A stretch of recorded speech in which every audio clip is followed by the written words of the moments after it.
Et buenos días a todos. On se retrouve aujourd'hui sur le Taureau avec Gonzalo, notre expert du Real Madrid, pour justement évoquer la situation chaude de la capitale espagnole. Comment vas-tu déjà, Gonzalo, pour commencer? Comment tu vas, tonton? Ça va? Ça va bien de mon côté et toi? Eh ben, très, très bien. Bah, très bon joue-moi en ce jour, de vendredi. Mais, justement pour parler de l'actualité de ton club, un Real Madrid qui apparaît récemment, sous tension d'après, les échos, de la presse madrilène. Justement, bah, pour revenir, sur, le problème profond du Real, s'il existe, réellement, moi j'ai envie de te poser plusieurs questions concernant le Real Madrid. Moi la première question que j'ai envie de te poser, sur, le club de la capitale, c'est: est-ce que pour toi, l'effectif est bien construit ou non? Et est-ce que, tu cibles des gros manques dans cet effectif actuellement? Ah, voilà, j'allais en venir. Cet effectif-là, ouais, il est pas bien assez construit parce qu'il manque, clairement, une pièce, à l'édifice, dans le 11, c'est-à-dire, un milieu de terrain qui sait tenir le ballon. On Mmh. en a un, mais qui est remplaçant, mais c'est Dani Ceballos. Il est pas trop dans les plans de Xabi Alonso et lors du mercato estival, Zubimendi s'est proposé au Real Madrid et le Real Madrid a dit: «Non». Un joueur comme ça dans ce que Xabi Alonso veut mettre en place, ça aurait été un joueur vraiment très, très bon, pour, le milieu du terrain du Real Madrid. Après Tchouaméni ne fait pas mauvais tâche, mais Zubimendi est un peu plus qualitatif, vous voyez?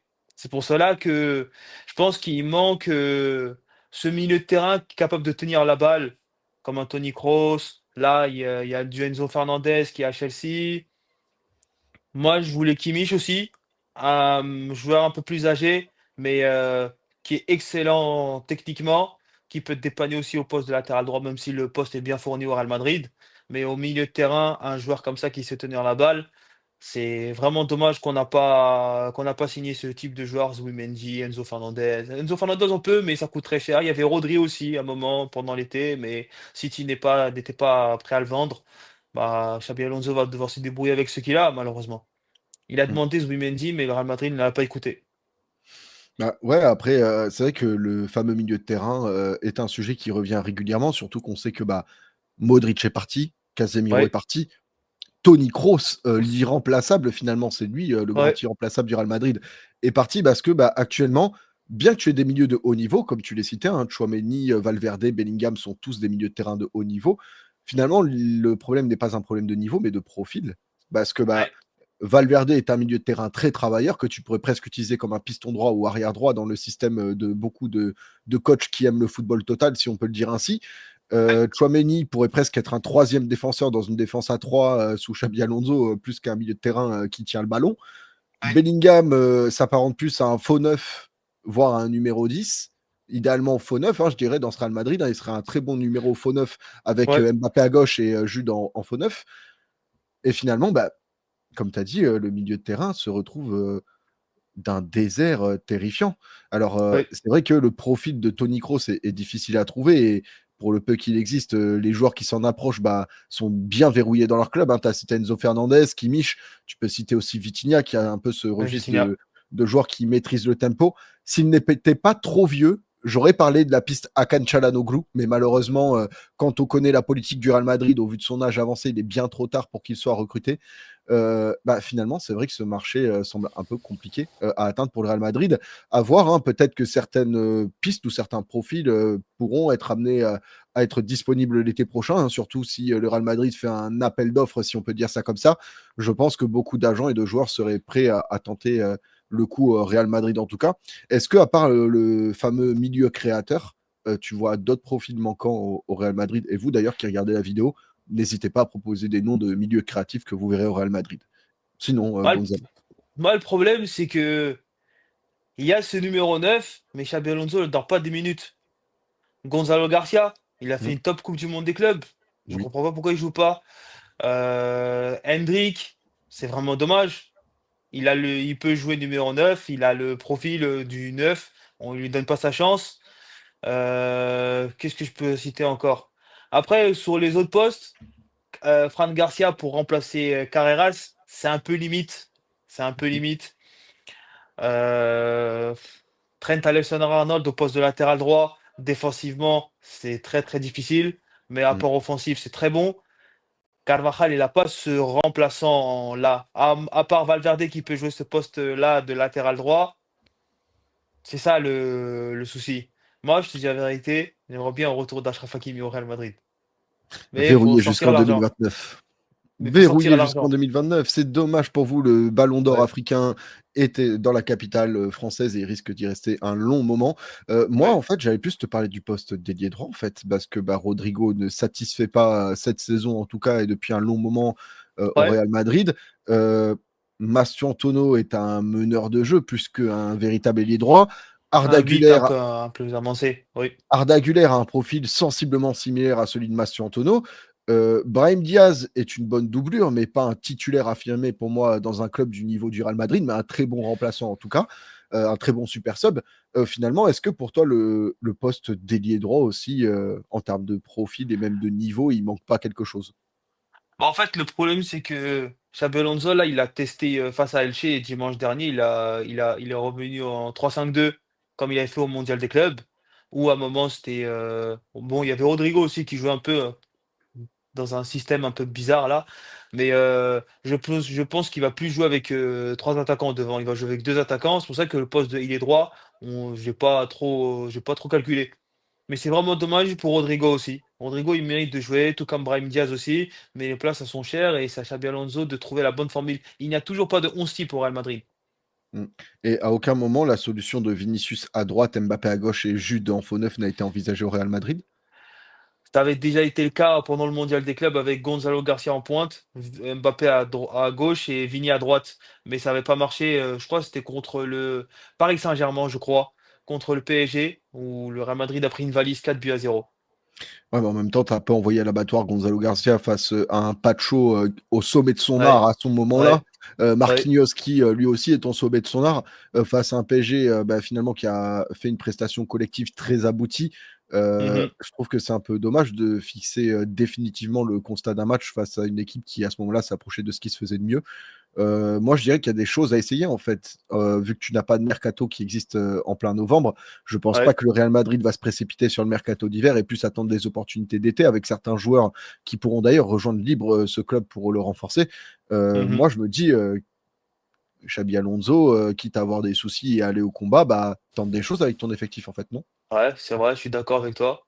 Il peut tenter d'autres choses. Comme la dernière fois, il a remis une défense à 3. Bon, on était tous pris au dépourvu. Moi, je voulais qu'il garde son 4-4-2 en losange. Maintenant, on verra ce que ça donnera. Fais travailler tout le monde, donne l'opportunité à tout le monde. Essaye de. Ça va peut-être te prendre la tête, mais il y a des joueurs qui ont faim, qui ont envie de jouer. Après, il y a Rodrigo aussi, il a une statistique qui a fait mal au cœur quand même. 29 matchs sans marquer consécutifs. C'est pour ça que je pense pas qu'il a la grande confiance de Xabi Alonso et lui-même aussi, il en manque de confiance. C'est pour cela. Contre Elche, il a pas fait un top match, hein. Mmh. Et justement, bah, après, il faut dire ce qu'il y a, hein. Des fois, c'est une histoire de contexte, hein. Au Brésil, il n'a en tout cas pas de problème, à se mettre en valeur. Donc finalement, bah, peut-être le contexte Real Madrid ne lui sied plus et peut-être qu'effectivement, bah, autant le vendre cet été et utiliser l'argent, de la vente de Rodrigo pour acheter un joueur plus compatible aux besoins actuels du club. Mais Ouais, après avoir parlé, construction, de l'effectif, finalement, moi, ce que je me rends compte, c'est que tout ce qui sort, c'est, beaucoup de presse, en fait. Donc du coup, moi, de ce que je comprends, on a d'un côté la presse madrilène qui peut-être a des échos, peut-être une top, se ouais, permet d'affirmer certaines choses concernant le vestiaire du Real Madrid, des tensions entre le coach et certains joueurs du club. Et d'un autre côté, de ce que tu me disais en off avant la vidéo, après le match contre l'Olympiakos, des joueurs plutôt au contraire avec une tendance à essayer de rassurer tout le monde, à dire qu'il n'y a pas de tension, que tout va très bien au sein du club. Qui aurais-tu plus tendance à croire, toi, de ton côté? après je sais pas franchement parce qu'il a dit des choses qui s'avèrent des fois vraies, des fois fausses, je sais pas. Mais j'aurais plus tendance à croire les joueurs, même s'ils le montrent devant les caméras. Je pense que à l'intérieur du groupe, je pense que ça se passe bien quand même. Je pense. Après, c'est que mon avis, personnellement. Ça peut être un avis qui peut être biaisé, ça peut être vrai comme ça peut être faux, mais moi je pense que ça se passe bien dans le groupe. Je pense que ça va aller mieux au fur et à mesure, de ce qui s'est passé en Grèce, mercredi. Je pense que ça ira mieux. Faudra juste, confirmer la fin de ce mois de novembre qui n'a pas été très bon malgré qu'on a qu'une seule victoire pour l'instant. faudra battre Girona le dimanche et, euh, et de bien figurer aussi au championnat, parce que c'est la priorité du club. Mmh. Bah, justement, pour revenir un peu sur les Échos, si, je peux me permettre, tu as un Oui, historique, du Real Madrid qui peut aussi, te faire penser, que comment dire? Il n'y a pas vraiment de fumée sans feu, hein, quand on connaît déjà la période des premiers Galactiques en 2006 avec un vestiaire qui avait littéralement implosé, ce qui avait d'ailleurs coûté la tête de Florentino Pérez à l'époque. On est presque 20 ans plus tard d'ailleurs, cette année, ce qui est assez ouais, ironique. Bah, là, on se rend compte que, finalement, 10 ans plus tard, enfin même pas 10 ans plus tard, 6 années plus tard, tu as eu un problème avec Casillas qui avait fait fuiter des informations à sa petite amie journaliste, ce qui avait, mis en péril sa relation avec, Mourinho et sa fin de carrière au Real Madrid d'ailleurs, ce qui ouais. l'a conduit à quitter le club pour le FC Porto. Est-ce que tu penses pas, et sans citer de joueurs, hein, parce qu'on va pas se permettre de rentrer dans la diffamation, qu'il y ait une possibilité que un certain joueur du Real Madrid pourrait avoir des intérêts à faire fuiter des informations? Si, à mon avis, il doit y avoir une balance dans l'équipe. À mon avis, il doit y avoir une balance dans l'effectif pour fuiter. C'est pour cela que, mais même déjà, même sous Ancelotti, à l'époque, les compositions d'avant-match, elles étaient balancées 2 heures avant. Mmh, D'habitude, c'est 1 heure avant le coup d'envoi, les compositions. Maintenant, c'est 2 heures avant. Parce qu'il y a sûrement quelqu'un qui a dû cafeter à la presse, qui a un pote à la presse. Et c'est pour cela que maintenant, pour plus prendre de risques, on sort tout en avance. C'est comme ça, on est tranquille. mmh. Mais du coup, justement, bah, moi, de ce que j'en vois, hein, on a un contexte Real Madrid avec, bah, des résultats pas si dégueux, hein, finalement, parce que tu es qualifié en Ligue des Champions à l'heure où on se parle, Ouais. tu es sur le podium, si ce n'est premier du championnat espagnol. La saison pourrait quand même bien plus mal démarrer malgré tous les problématiques évoquées, malgré tous les manques évoqués. Heu, Finalement, pour, continuer, la suite de la saison, est-ce que toi, tu es plutôt inquiet pour la suite de la saison, plutôt confiant ou plutôt mitigé au vu de ce que tu as vu en première partie? Je suis un peu mitigé, mais je crois en cet effectif. Parce qu'avec le Real Madrid, avec rien, ils peuvent tout gagner. On l'a vu à l'époque avec Benzema, on l'a vu avec Vinicius il y a 2 saisons avec Bellingham. Il n'y avait pas de neuf, hormis Rosselló qui était sur le banc. Avec rien, le Real Madrid peut gagner. Moi, je suis un peu mitigé parce que Xabi Alonso, il avait parlé de méritocratie. Il y a un joueur, je ne vais pas citer son nom, il a pratiquement joué tous les matchs, il n'est jamais sorti. Ou il sortait à la 85e minute. Voilà. Maintenant, il a fait un super classico, il a été remplacé à la 70e, il a pété les plombs, alors que c'était le meilleur joueur du match. C'est tout à fait compréhensible.